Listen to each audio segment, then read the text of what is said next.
I want to tell you about an essential vitamin you've probably never heard of. If you're a parent or plan to be one, it might be more important to your child's growth than all other vitamins combined, and only you, a parent, can provide it. I call it vitamin N, the word no.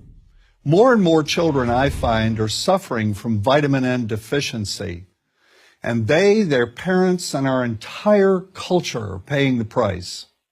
Let me illustrate my point with a story that's quite typical. A father, I'll call him Bill, gave his son, age 5, pretty much everything the little boy asked for. Like most parents, Bill wanted more than anything for his son to be happy, but he wasn't. Instead, he was petulant, moody, and often sullen. He was also having problems getting along with other children. In addition, he was very demanding and rarely, if ever, expressed any appreciation, let alone gratitude, for all the things Bill and his wife were giving him. Was his son depressed, Bill wanted to know? Did he need therapy? His son, I told him, was suffering the predictable ill effects of being overindulged.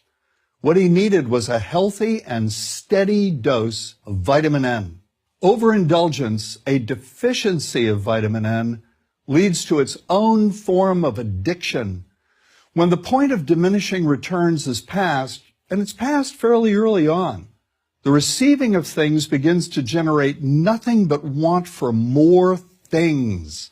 One terrible effect of this is that our children are becoming accustomed to a material standard that's out of kilter with what they can ever hope to achieve as adults. Consider also that many, if not most, children attain this level of affluence not by working, sacrificing, or doing their best, but by whining, demanding, and manipulating.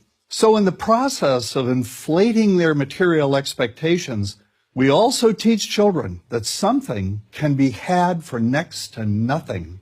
Not only is that a falsehood, it's also one of the most dangerous, destructive attitudes a person can acquire.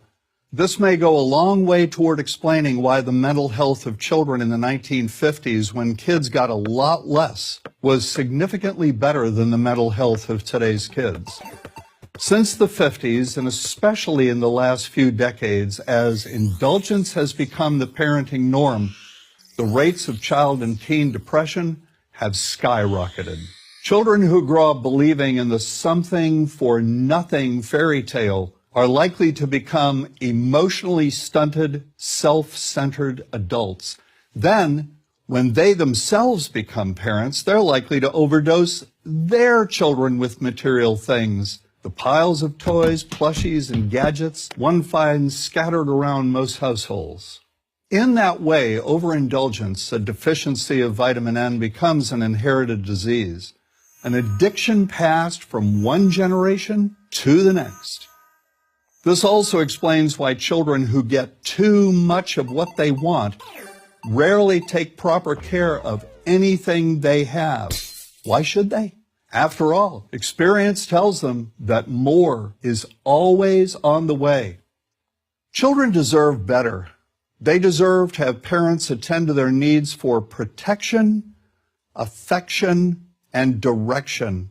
Beyond that, they deserve to hear their parents say no far more often than yes when it comes to their whimsical desires. They deserve to learn the value of constructive creative effort as opposed to the value of effort expended whining, lying on the floor, kicking and screaming, or playing one parent against the other.